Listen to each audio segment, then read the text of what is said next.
Hello, I'm Ingrid, and I'm 27 years old. I was orphaned at a very young age because both my parents passed away in a car crash. They didn't have any family to look after me, so I was put into an orphanage. I was there for about 3 years before my parents adopted me. My adoptive parents turned out to be these billionaires, so I had a pretty rich and fulfilling life after that. They didn't want to make my adoption a big deal, so they kept it hushed up. They wanted to do good without it having been broadcast everywhere.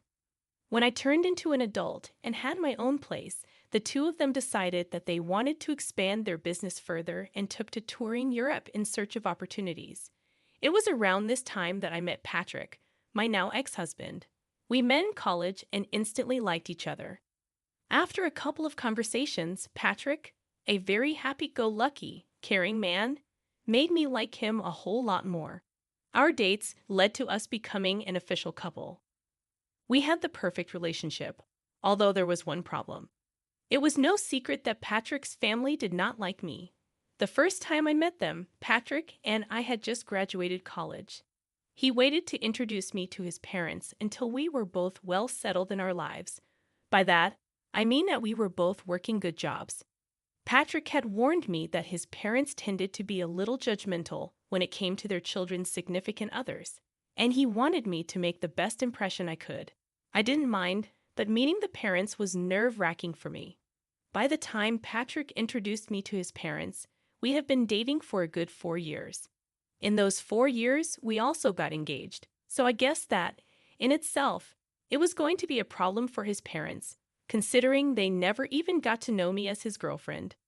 I remember freaking out about it with Patrick the day before we were supposed to meet his parents. They're going to hate me, Patrick. They won't, I promise you. Do you not think that they'll be shocked to find out that we're engaged? Well, yeah, but I don't think it will be that big of a deal. Are you being serious right now? You were scared about introducing me to them because you know how judgy they are, and you think introducing me as your fiancé is not going to make them judge me even more. Look, even if they do, will what they say really matter? It won't to me, but I don't know about you. You always seem so careful about them. I promise you that it won't affect or matter to me at all, Ingrid. All right, if you say so. But do you think maybe we should just not tell them we're engaged, and then, like a month or so later, we should tell them?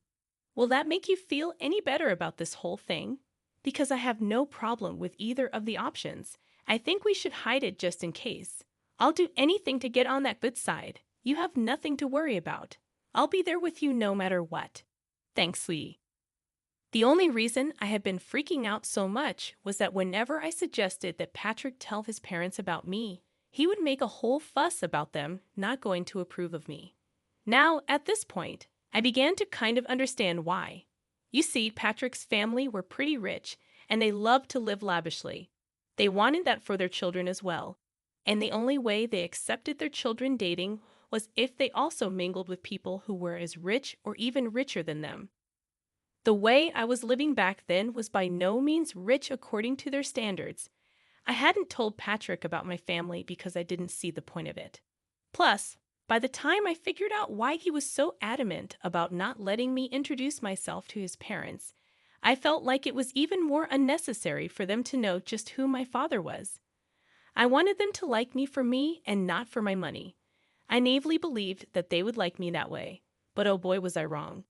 We decided to meet Patrick's parents at a fine dining restaurant. At that time, Patrick held my hand as we walked in. I wore my engagement ring on my necklace because I wanted to keep it on me without actually drawing any attention to it. When we got to our table, his parents already looked upset. Patrick told me to expect that because they were big sticklers about time. When we had arrived exactly 2 minutes late, well, we were already off to a bad start. His parents gave me a once-over and twisted their faces into disgust. They proceeded to ignore me for a little while as they made conversation with Patrick. I will admit I felt really small in their eyes. The longer they ignored my presence, the stronger my urge grew to leave. I kept my head down for the most part until finally, Patrick drew his parents' attention towards me. Mom, Dad, you can't just keep talking to me here. This is my wonderful girlfriend, Ingrid. Oh, hello. It's a pleasure to meet both of you. Hi, I wish I could say the same. Mom? What? I'm only speaking the truth. So, Ingrid, I heard you and Patrick met in college. Is that right? Yes, we did. We happened to share some classes together. Ah, and how did you manage to attend this college? From what I know, the tuition is pretty high, and it's a pretty hard place to get into. Dad, that is enough, Patrick. You will not speak to your father that way. He's asking a very valid question, Ingrid. Please answer him. Well, I got a full ride there. I'm super grateful I got to go there because not only did I get to learn a lot of things, but I also got to meet Patrick, which has been one of the best things that has happened to me. Of course, it's one of the best things that's happened to you. He's loaded, and you need that kind of money. At least you have some brains because your looks aren't all that good. You know what? That's enough. We're leaving. Come on, Ingrid. Patrick grabbed my hand, and we walked out. I was in shock at the way that his parents had treated me. I couldn't believe that people could be so mean so openly and to the person's face. I was in too much shock to even feel anything. The car ride back home was silent because Patrick was fuming. When we reached home, Patrick made it a point to make sure that I was doing okay. But truthfully, at the moment, I really did not know how to feel. I had dressed up nicely and made sure that I sat properly as well. I didn't order anything expensive, but somehow, without me even saying a word, Paula and Marley made their judgment about me. Patrick didn't speak to his parents for a while after that. They texted him and told him that we had been very disrespectful by walking out on them during lunch. Patrick didn't respond to that and only texted them about a month later to tell them that he had gotten engaged. His parents weren't too happy about it, but Patrick threatened them with no contact if they said or did anything against me. They offered to pay for our wedding on the condition that they got to make all the decisions regarding it. Obviously, neither Patrick nor I wanted that, so we decided to do the next best thing, elope. My parents were in Europe, and they knew about me eloping. They were just happy that I was happy. And they did send Patrick and me a gift. Patrick did raise his brows at how they sent us a pretty expensive painting as a gift. But I just brushed it off as them having enough money to spend it on that. After getting married, we next met Paula and Marley at a party that they had hosted. They invited us to celebrate their anniversary. Truth be told, I was actually pretty happy that they had invited me despite the dislike they held for me. When we got there, I was ignored by everyone. If you think being ignored by 2 people was embarrassing, being ignored by about 30 people was even worse. I hung by Patrick's side for the most part, but nobody even tried to talk to me. If I ever did try to speak and make conversation, people would just either look me up and down and walk away, or they would continue talking to Patrick as if I never said anything. By the end of the night, I was in tears. I was humiliated and downright disgusted by the behavior that everyone was showing. The crowd had asked Paula and Marley to make a speech at the end of the night, and they got up to make one. By this time, I was tired and I wanted to go home, but in their speech, they began by talking about how grateful they were to have almost everyone in the room in their lives. That was only the first jab that they threw at me. They kept making many more, which the guests kept laughing at. At some point, I just got up and walked out. I ordered an Uber and went back home. I cried the entire way back home and up until Patrick got back home. When he got back, he seemed upset and angry. Why did you walk out like that? Do you know how embarrassing that was for me? What? What are you talking about? Don't play dumb with me right now, Ingrid. I had to endure my parents yelling at me and a lot of the guests pitying me for being with you. Are you serious? What about how embarrassing it was for me? Oh, come on, Ingrid. You could deal with it for one night. It was my parents' anniversary, for God's sake. I was ignored by everyone, and your parents chose to make even more fun of me in their toast. How do you possibly expect me to be okay with something like that? I'm not saying what they did was right, but you could have just lived through it. I would have spoken to them about it after. What would that have done for me? I don't like being put in positions where I'm only being humiliated Everyone was laughing at me. You've never been in that position before, so it's easy for you to talk about this like it's no big deal. My parents expect an apology from you. I want one too. I'm afraid that I won't be doing that. I'll only do that if they give me one too. As for your apology, I see no reason for apologizing to you. You always stood up for me. I don't see why this is any different. This is very different because, unlike before, you humiliated my family in front of all our guests, and your parents humiliated me, your wife, in front of all their guests. Maybe my parents were right about you. You're impossible. With that, Patrick went to sleep in the guest bedroom. I couldn't understand why he had a sudden change of behavior. Was it really that bad for him after I walked out? He was always the first person to stand up for me, especially considering the fact that I was usually bored with whatever his parents had to say about me. For me to walk out should have been the biggest signifier of just how bad they made me feel. Yet Patrick didn't seem to care about that. Patrick didn't talk to me for the next week. I also got a lot of texts from his parents, calling me ungrateful and an embarrassment. I tried to talk to Patrick, but he refused to. Eventually, I decided to give in and apologize to both him and his parents. Even that felt humiliating, but I was willing to go through it because I loved Patrick, and I didn't want this to be the hill I died on. Things after that only got worse for me. Patrick's parents retired and spent a lot of their time hosting family dinners. They hosted it once a week, and Patrick was always invited. The first time they hosted it, Patrick brought me along with him to their house. As soon as I stepped in, the atmosphere in the room got awkward. Paula was busy getting ready, so she didn't see me immediately, but Marley and the rest of Patrick's siblings awkwardly glanced at me. They didn't talk to me, and Patrick left me to stand by myself while he caught up with the rest of his family. When Paula came downstairs, she saw me and practically flew over to me in rage. "What are you doing here?" "Excuse me?" "No, I will not excuse you. What are you doing in my house right now?" "Well, you invited us for dinner." "Wrong. I invited Patrick because it's a family dinner. I'm Patrick's wife, so I'm a part of this family, am I not?" "Absolutely not.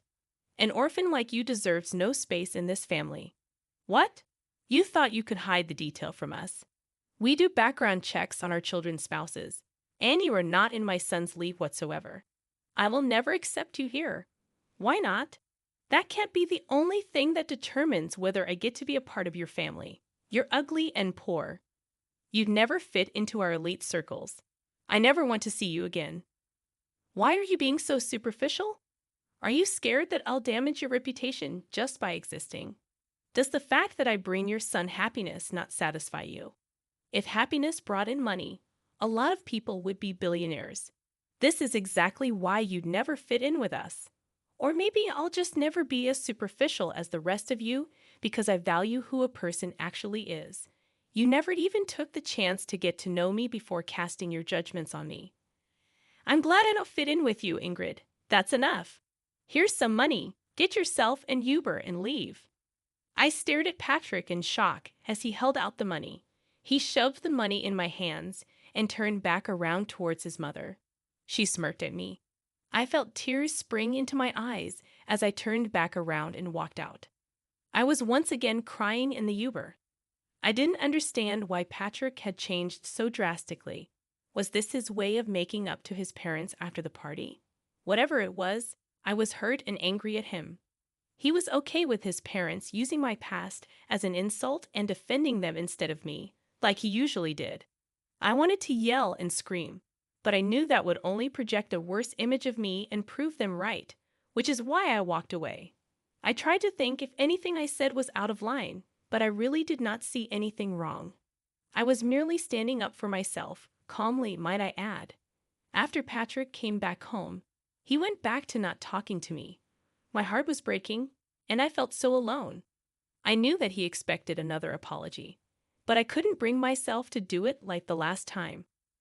Paula had blatantly insulted me in the worst way, and Patrick was angry at me for it. If anything, I expected an apology from him. For the next 2 weeks, Patrick and I didn't speak to each other. It was hard at first, but I got used to it. Eventually, the dinners his family hosted still happened, and about once a week, I was all alone at home, which I truthfully did not mind. On one of those nights, my parents video called me. Hey, honey. Hey, sweetie. How's it going? Hey, Dad. Hey, Mom. Things are not good. Why? What's wrong, sweetie? If you need help with anything, feel free to ask us. I don't think this is something you guys would be able to help me out with, but thanks for the offer. Where's Patrick? Is he not helping? That's the thing. He's part of the problem. Huh? Sweetie, could you be a little more clear about what the problem is? Well, his parents are pretty wealthy and also very snobby. Oh, I hate those kinds of people. Tell me about it. Anyways, they thought that I was some poor girl who could never live up to their standards and fit into their elite circles. So they took it upon themselves to humiliate me every time that I met them. What the hell? Oh yeah, and the last time I went over, Patrick's mom decided calling me an orphan was a good insult. Oh, that woman. I'm going to claw her face off. How dare she call my precious child an orphan? Do they not know about us? And what the hell has Patrick been doing in all this? I didn't tell them about you guys because I knew that their opinion of me would change if they knew. And I wanted them to like me for who I was and not for my wealth. As for Patrick, he's siding with them. He thinks that I was disrespectful when I stood up for myself. Honey, are you sure this is the man you want to be with? I love him a lot, but this is not how I want it to be. We haven't been speaking to each other for the last 2 weeks, and I'm surprisingly okay with that. All right, sweetie. I'll get you in touch with one of my friends over there. As for your worry about us not being able to help you out, I think we might actually be able to help you get a little sweet revenge. Huh? What do you mean? Your dad and I are coming there next week. We wanted to take you and Patrick on a vacation, but now we can just take you. More things for us to do together, I guess. Really? Oh my God! I'm so excited to finally get to see the two of you in person. Again, that was a real pick-me-up. Finally, I felt happy after so long. The three of us continued to talk for a little while after that. Dad elaborated on his plan to help me. After a little while, he asked me where these dinners of theirs were being held. And as far as I knew, they took turns hosting in their house and at restaurants. Conveniently, the week that my parents were coming, the dinner was going to happen in a restaurant. I needed to get information on where exactly this dinner was going to be held so I could provide my parents with the location. Thankfully, I had Patrick's email logged into my phone. And if there was one thing I knew about Paula and Marley, it was that they loved to email everyone everything. It wasn't that hard to get the location, and I gave it to my parents. At the same time, my mom's lawyer friend contacted me, and we got started on the process of filing for divorce. My parents landed in the States and decided to check into their hotel, where I met them. We had lunch together, and then the two of them sent me on my way for a spa day that they entirely paid for because they thought I deserved it while they got ready to get revenge on my in-laws. My parents walked into the restaurant that Patrick and his family were at. According to Dad, when they approached the table, Marley and Paula began to murmur among themselves as they recognized just who he was. Mom told me that this was how the conversation went. Hello? Oh my gosh, Mr. Burns. What brings you here? Oh wow, I just happened to see some familiar faces, and I figured that I could drop in and probably dine with you. Familiar faces? Who are you speaking about, Mr. Burns? Well, I see Patrick. Me? Well, hello. A pleasure to meet you. You, my daughter, has spoken a lot about you. But speaking of my daughter, where is she? Your daughter? I'm afraid you're mistaken. I don't think she's here, but she should be, right? I'm sorry, Mr. Burns, but we didn't even know that you had a daughter. Of course I do. And she's married to Patrick. What? I'm sorry, but I think you're mistaken. Yes, his wife's name is Ingrid, and she was an orphan. Yes, I do know that, and that is why we adopted her. Excuse me? You're her dad? Yes, and from what I see, she isn't here. She's been telling me that there has been some problems with her in-laws, but I see what the problem was. It was you. No, she was the one who hid this huge thing from us. If we knew, you would have treated her better. She didn't want you to treat her nicely because of her background. Oh well, she did ask me to hand this over to Patrick. My dad handed Patrick the divorce papers and walked out. After that, it only took a couple of phone calls for a lot of investors to pull away from Marley's business. They were quickly crashing, and nothing was more satisfying than watching them crumble down to the levels that they made fun of. I got a lot of texts from all Patrick's family, calling me a bunch of nasty names while some of them begged me to talk to my dad and reverse what he had done. Patrick thankfully signed the divorce papers without any hassle. My parents and I went on a long vacation after that. I had the time of my life, and I slowly began to heal. Yeah, it hurt that I had lost the love of my life, but I also learned just how important it is to stand up for myself. I'm forever grateful to my parents for everything they've done for me, and I can't wait to see what